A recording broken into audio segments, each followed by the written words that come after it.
Alors, mesdames, messieurs, je vous reviens pour une thématique nouvelle. Oui, je vous reviens pour notre programme de coaching systémique et développement personnel intégral Harmony Success Master Building. Et ce soir, nous parlerons des 4 clés stratégiques des communications interpersonnelles pour impacter les relations magnifiques. Oui, qui que vous soyez, où que vous soyez, quel que soit votre niveau d'études, vous pouvez développer et même préserver des relations d'impact. Vous pouvez rentabiliser vos relations. Quoi qu'il arrive, vous avez les capacités naturelles pour le faire. Sans parler de ce potentiel infini dont nous avons parlé à la première étape. Comment s'en servir de ce potentiel pour développer, pour initier, pour préserver et rentabiliser ces relations. Et cette confiance totale en soi, comment l'utiliser pour impacter des relations rentables, des relations paisibles, des relations rationnelles.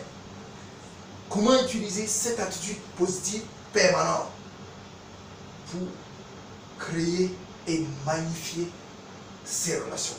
Et enfin, comment utiliser cette saine relation d'harmonie avec son environnement pour construire et manifester des relations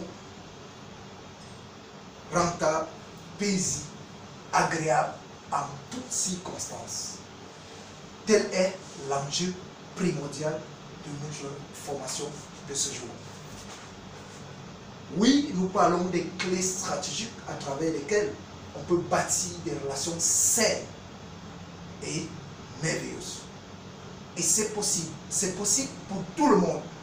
Malgré que vous avez vécu une vie d'enfer dans votre couple, dans votre foyer, malgré que vous avez vécu une situation professionnelle malheureuse, frustrante, malgré que vous êtes entouré par des collaborateurs, par des chefs qui sont si difficiles, si contraignants, si perturbateurs, vous pouvez, si vous utilisez efficacement ces 4 clés, vous pouvez transformer vos relations sociales, professionnelles en quelque chose de magnifique.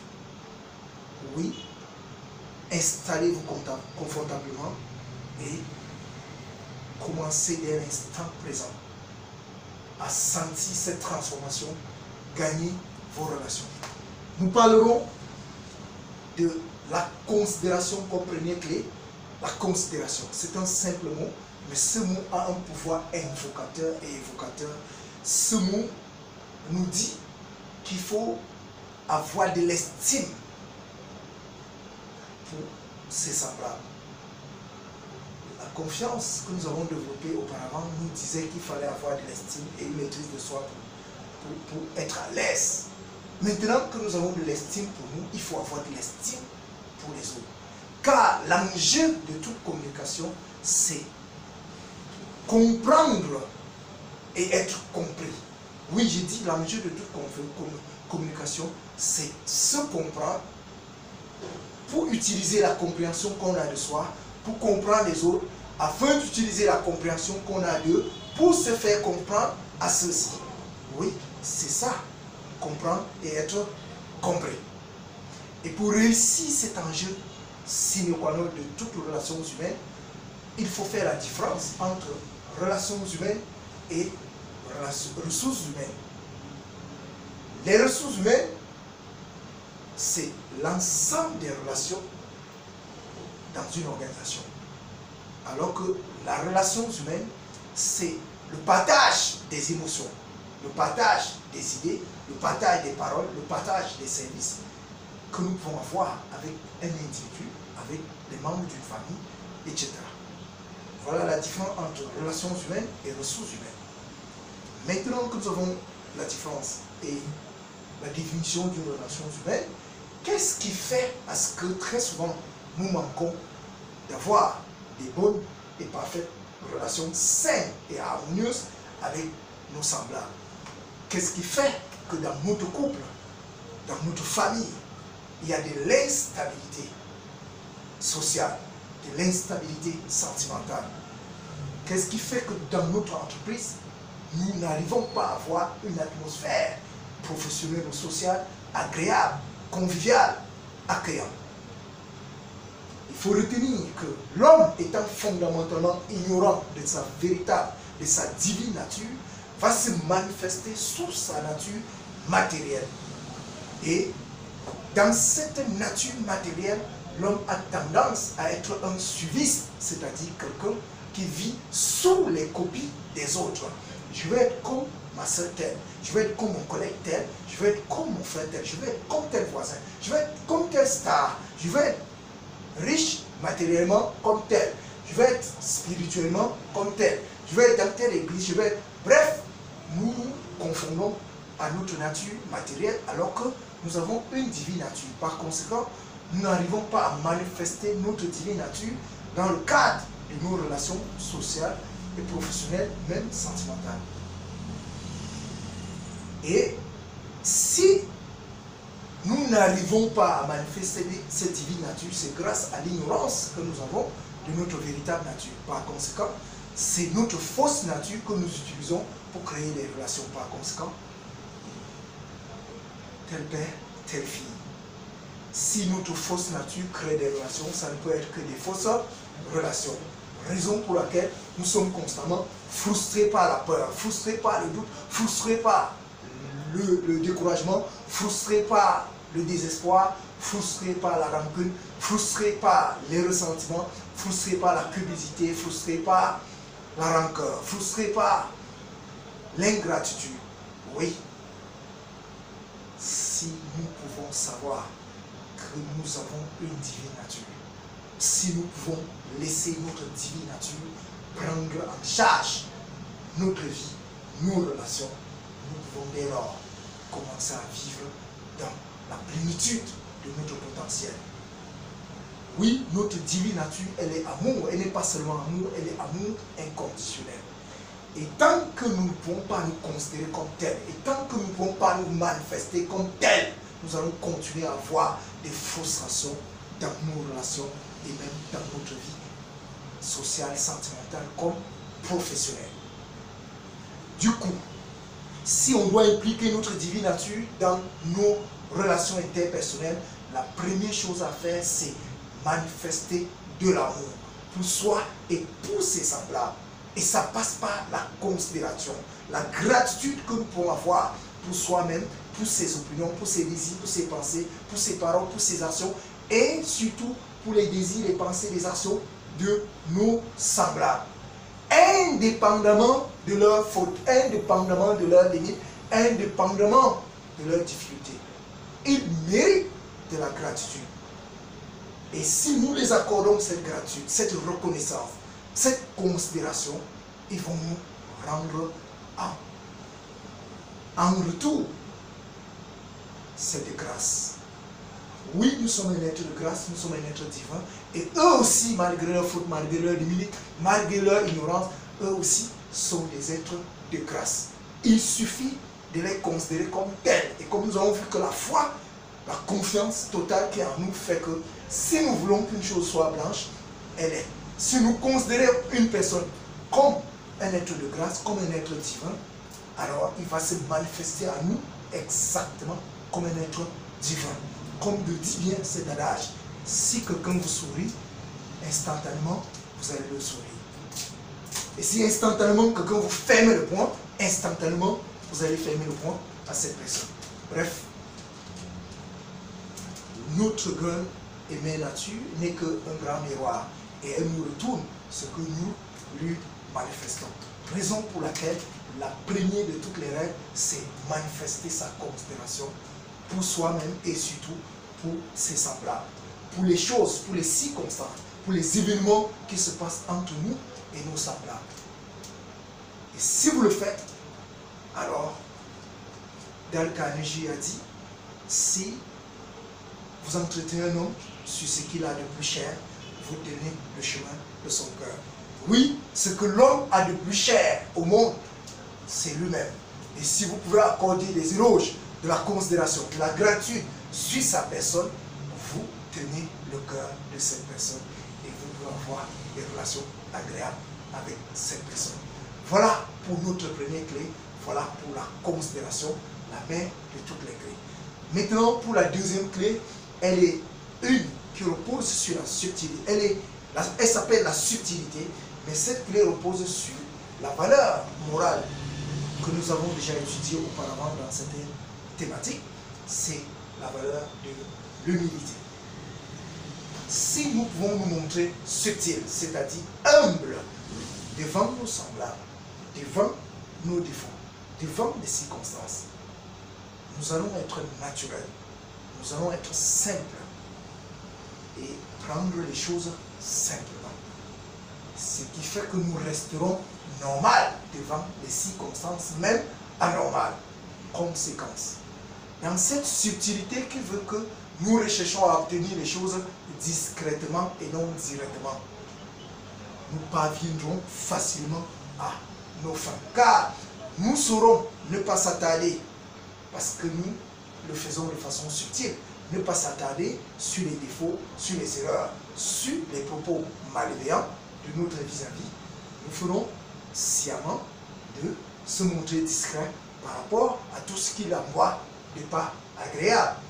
Et cette discrétion fera que nous arrivons à obtenir de lui ce que nous voulons. Car ce qui crée de la discorde, ce qui crée de la distance entre nous et nous vis-à-vis, c'est très souvent le fait que nous nous focalisons sur ce qui ne va pas chez l'autre, sur ce que l'autre a dit de désagréable. Nous nous focalisons sur ce que l'autre ne veut pas accepter chez nous. Conséquence, nous restons à nous attacher sur le point qui nous distance. Et ce comportement contribue à ternir, à discréditer, à détruire nos communications et relations interpersonnelles.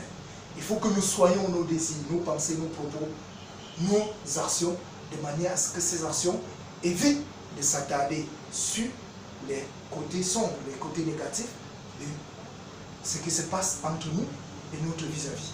Il faut que, au contraire, nous nous focalisons sur des côtés positifs, sur ce que l'autre a de meilleur, sur ce que l'autre a de sûr. Il faut que nous nous focalisions sur ce qui nous rend agréable. Conséquent, ce qui est désagréable va passer inaperçu. Si on se focalise sur la bonne part, la mauvaise part tombe. Si on se focalise sur ce qu'il y a de mieux chez l'autre, on oublie ce qu'il y a de mauvais. On aura forcément par cette subtilité, par cette humilité qui veut que,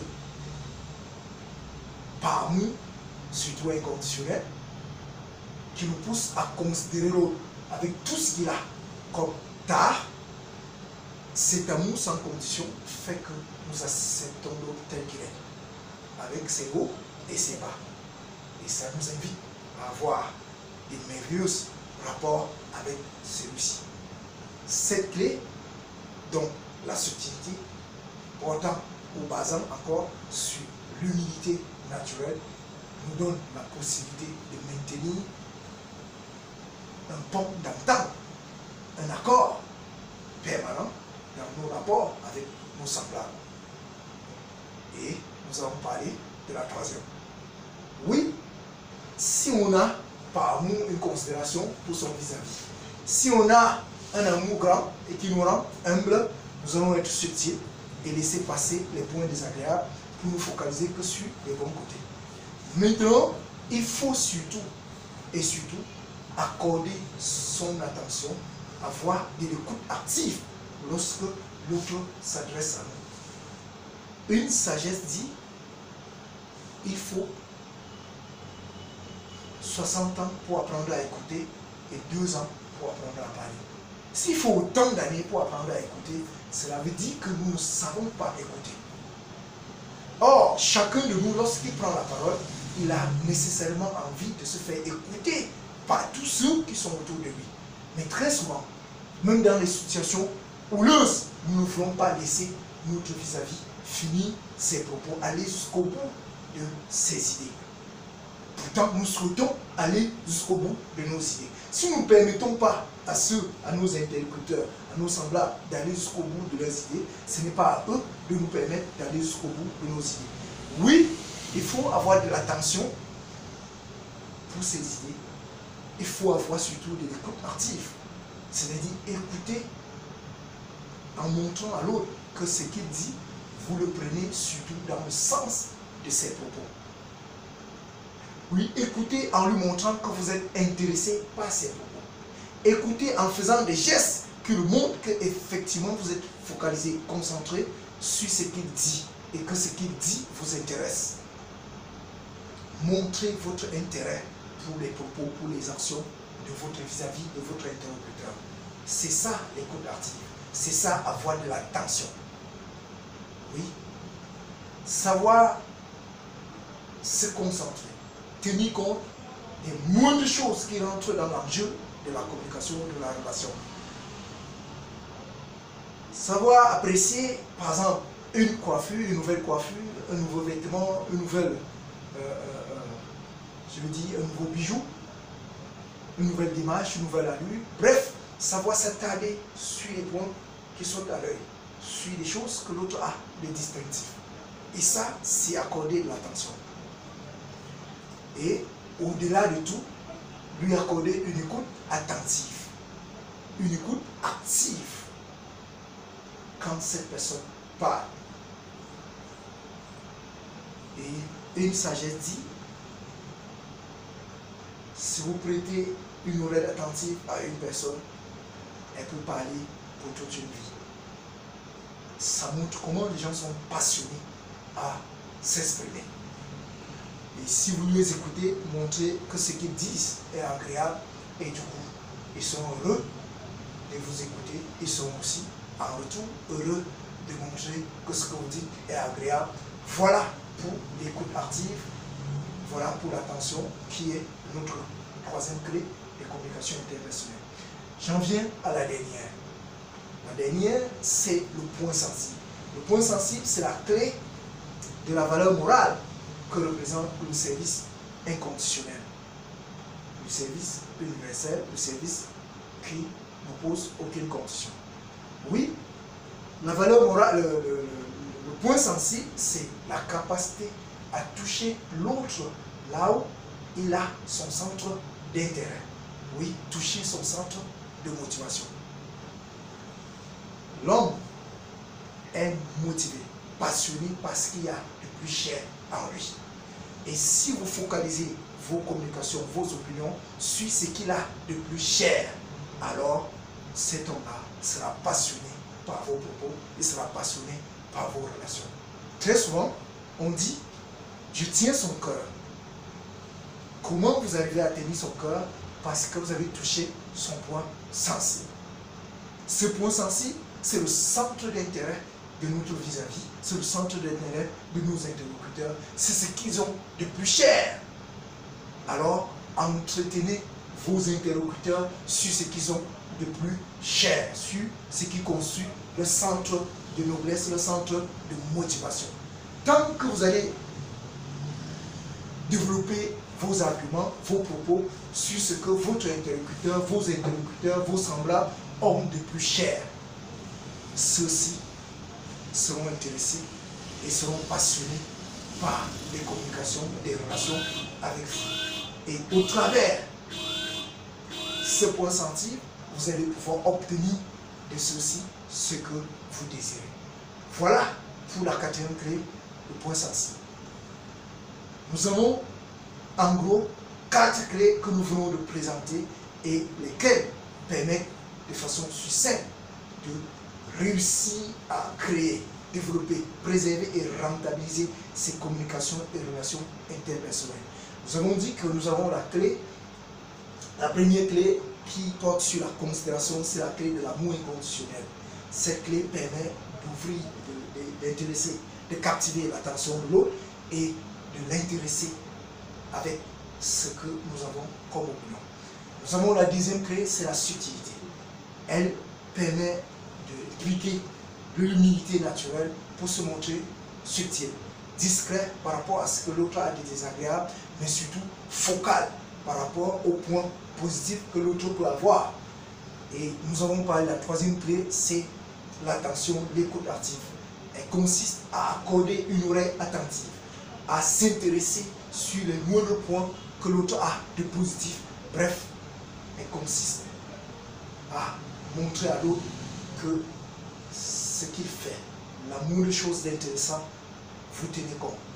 Vous tenez compte, vous l'écoutez et vous prenez ce qu'il dit dans le sens de ses propos. Là, c'est l'écoute active.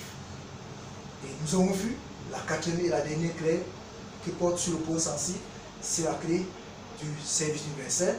Mais avant, la troisième clé qui est sur l'écoute active, c'est la clé de l'harmonie.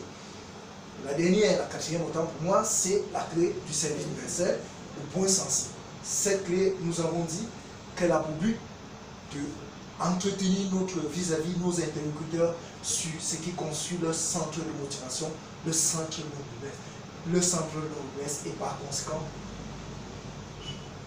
toucher le cœur de ceux-ci. Si vous tenez le cœur de l'homme, il vous suivra où vous voulez aller. Voilà les 4 clés qui permettent de développer et rentabiliser ces communications socio-professionnelles. Je vous invite à mettre ces clés en application pour avoir des relations aussi agréables, des relations aussi rentables en toutes circonstances. Vous serez devenu un homme et une femme ou une femme d'impact. Ça a été un plaisir et ce plaisir reste ma passion de vous entretenir, d'échanger avec vous, de partager avec vous. Mais je serais davantage intéressé par ceux qui voudraient approfondir leur formation. Le programme Harmony Success Master Building reste à votre disposition à chaque instant que vous pourrez décider. Juste après ce vidéogramme, contactez-nous et nous pourrons étudier votre cas. Merci encore de m'avoir écouté. Merci.